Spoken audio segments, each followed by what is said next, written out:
안녕하세요. 물리선생님 김홍주입니다. 오늘은 물질의 이중성에 대해서 한번 살펴보도록 하겠습니다.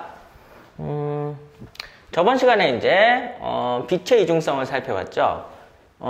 근데 이번에는 물질도 이중성이 있냐는 거죠. 이게 뭐냐면은 이제 우리가 빛, 즉 파동이라고 생각되던 것이 지금 입자성도 갖게 된 거잖아요. 근데 반대로 그렇다면은 입자인 것이 파동성도 가질 수 있지 않냐, 뭐 이렇게 생각한 겁니다.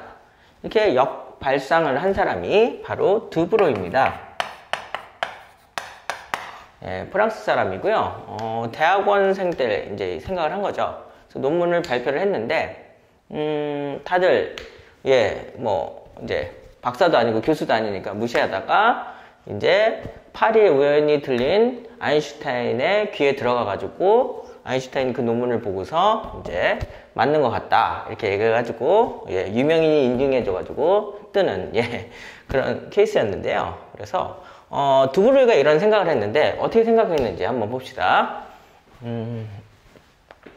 먼저 입자하고 파동하고 이제 뭔가 연결되는, 매칭이 되는 게 있어야 된다는 거죠.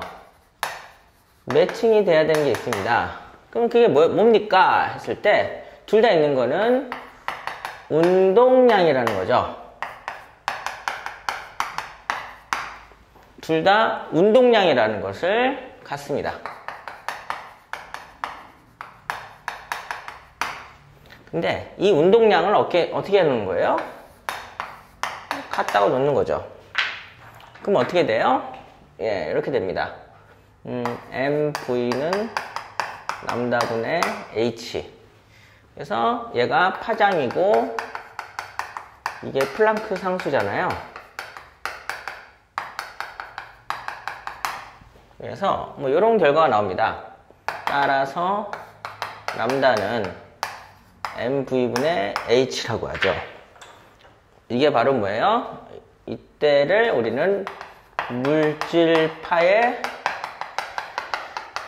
파장이다, 혹은 드브로이파다, 드브로이 파장이라고 합니다. 그래서 이 파장이 증가하려면 어떻게 해야 돼요? 질량이 작거나 속도가 작고, 그 다음에 뭐 플랑크 상수는 일정하니까 상관이 없고요. 근데 플랑크 상수가 되게 적습니다. 그래서 우리가 일반적으로는 이 물질파의 파장을 관측하기가 너무 어려워요. 왜 어렵습니까? 너무 작아서요. 너무 파장이 작아서 우리 눈에 안 보이는 거예요. 일단은 정지하면 안 되죠. 정지를 하면 어떻게 돼요? 파장이 죄송합니다. 무한대가 돼서, 정지하면은 0이 되니까 무한대가 돼서 일단은 안 보입니다. 그래서 정지한 물체에서는 절대 물질파가 안 보이고요. 그래서 이 파장이 어느 정도 작은 상태에서 우리 눈에 보여야 되는데, 또 너무 또 이제 플랑크 상수가 워낙에 작다 보니까 이게 10에 마이너스 34승 뭐 이럴 거예요. 그렇기 때문에 우리 눈에 안 보여요. 너무 작아서. 그동안 우리 눈에 너무 작아서 안 보이는데, 마침 뭐가 있었어요?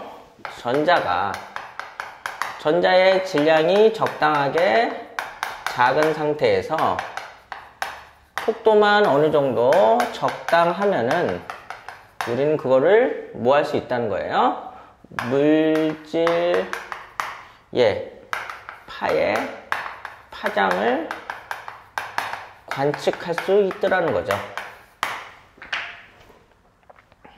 따라서 그래서 요런 내용을 주장했고요. 그래서 요때에 이런 파가 발생하는 것을 우리는 물질파라고 한 겁니다.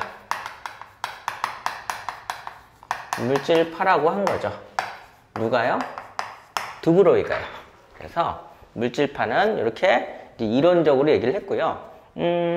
이제 물리는 실험과학이기 때문에 이걸 어떻게 해야 돼요? 실험적으로 검증해야 됩니다. 그래서 지금부터 검증을 해보도록 하겠습니다.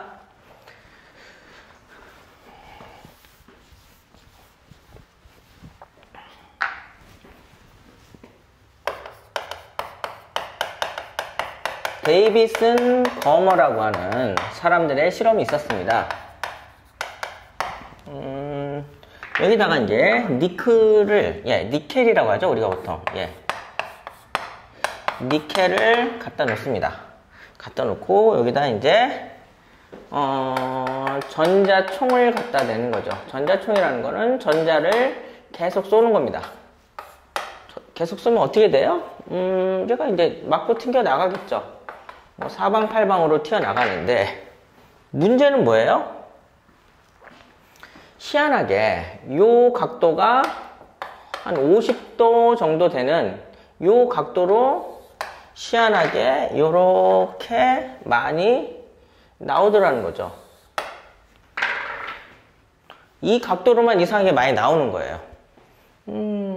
이해가 안 되죠. 왜냐면은 특정 각도로 튀기 여기가 홈이 파인 것도 아니고, 입자가 충돌하면은 어쨌든 뭐 다양하게 튕겨 나가야 되는데, 골고루 튕겨 나가야 되는데, 희한하게 이쪽으로 굉장히 많이 튀어나온다는 거죠. 그래서 이제 실험 결론이 뭐냐면은, 이쪽으로 보강 간섭이 일어나더라. 보강 간섭이 일어난다는 건 뭐예요? 간섭이란 말 자체가 바로 뭐예요? 파동성을 갖는다는 겁니다. 누가요? 전자가. 그래서 데이비슨 거머 실험은 물질파의 실험 결과로 그 사실을 확인해 줄 수 있는 그런 실험입니다. 이거 말고 하나 더 있습니다.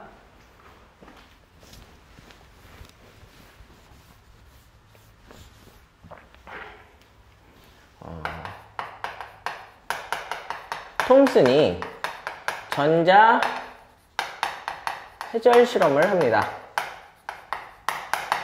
이 톰슨은 전자를 발견한 톰슨의 아들이에요. 그래서 아버지하고 아들이 둘 다 모두 노벨 물리학상을 받습니다.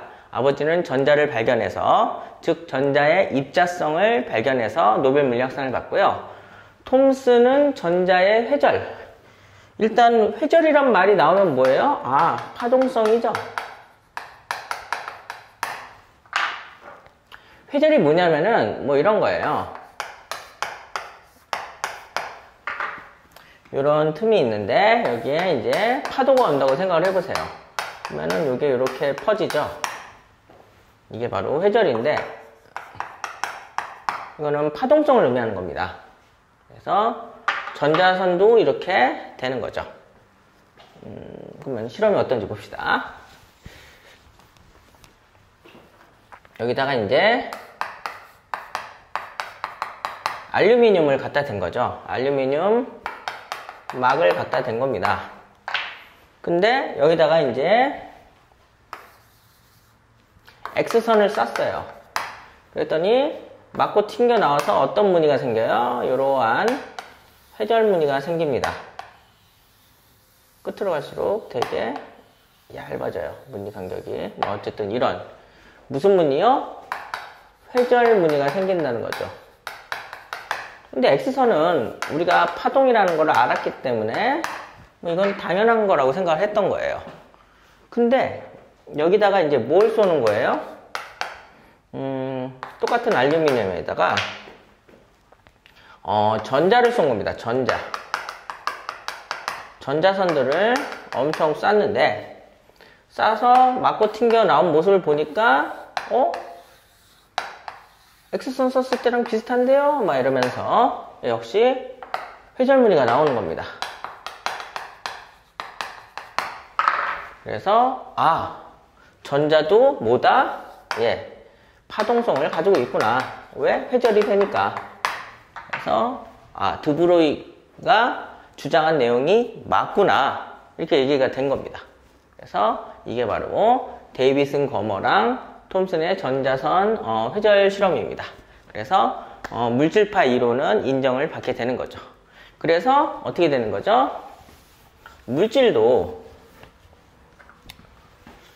우리가 물질이라고 하는 것은 주로 입자라고 생각하는 거죠. 입자도 뭐예요?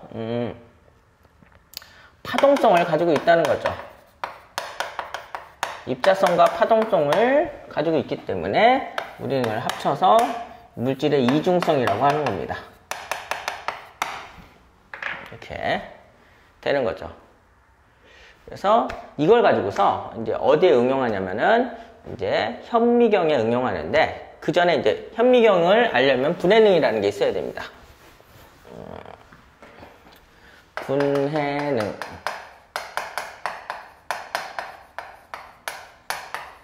솔루션이에요. 그러니까 두 물체를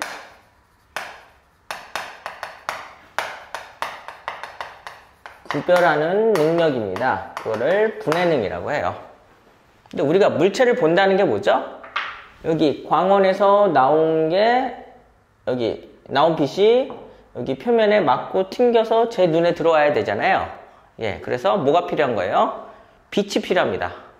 빛이 필요한데, 정확하게 보면 빛의 파장이 필요한 거죠. 근데 여기 보시면은 이런 건 구별이 잘 되잖아요. 근데 점점 구별이 안 되실 거예요. 거기서는 아예 안 될 거고, 여기만 하나도 안 되고, 저는 여기서는 구별이 되는데, 뭐 더 작아지면 이제 구별하기가 쉽지가 않겠죠. 예, 그래서 분해능이 좋으려면 어떻게 해야 돼요? 예, 그 빛의 파장이 굉장히 짧아야 됩니다. 파장이 짧을수록 분해능이 좋아지죠. 왜 좋아지죠? 파장이 길면 어떻게 되는데요? 파장이 길면요, 회절이 잘 돼가지고요, 분해능이 떨어집니다. 무슨 얘기냐? 아까 제가 회절 그림을 그렸었죠? 여기 다시 보시면은 이러한 방파제가 있고, 여기에 파도가 온다고 쳐보세요. 그럼 이렇게 이제 통과하면 퍼진다 그랬는데, 회절이 잘 된다는 것은 잘 퍼지는 겁니다. 그러려면은, 그래서 회절이 잘 될 조건은 뭐냐면은,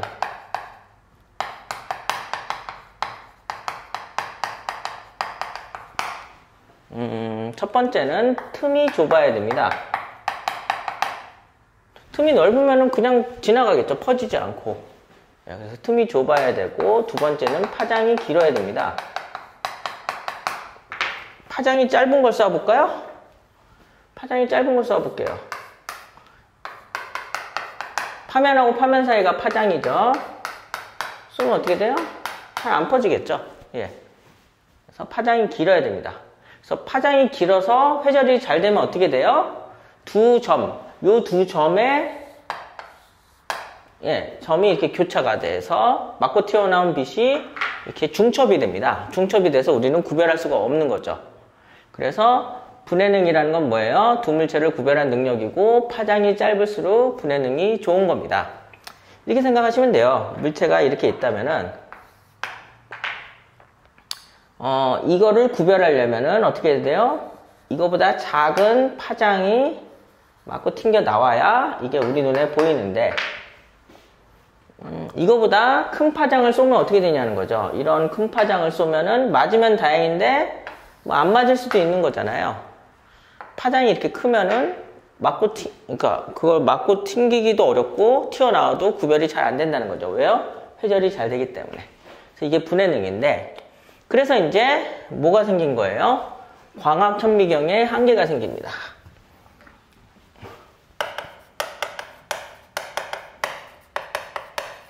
현미경이 뭐죠? 작은 물체를 자세히 보는 거잖아요.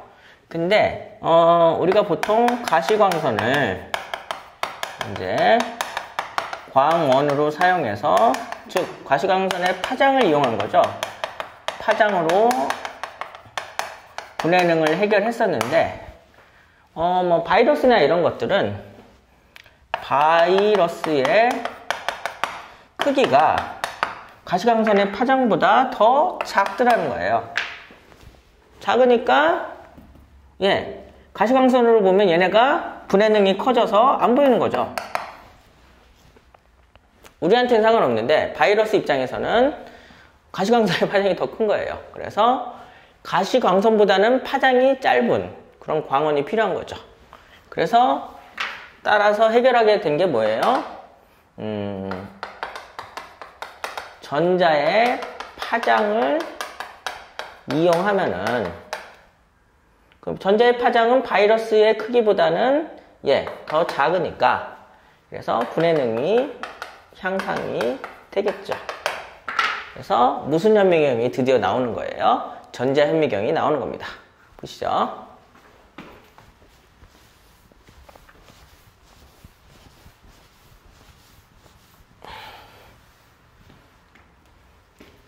그래서 전자 현미경이 있는데요. 두 가지가 있습니다. 하나는 투과 전자 현미경이 있고요. 또 하나는 주사 현미경이 있습니다. 전자 현미경이죠.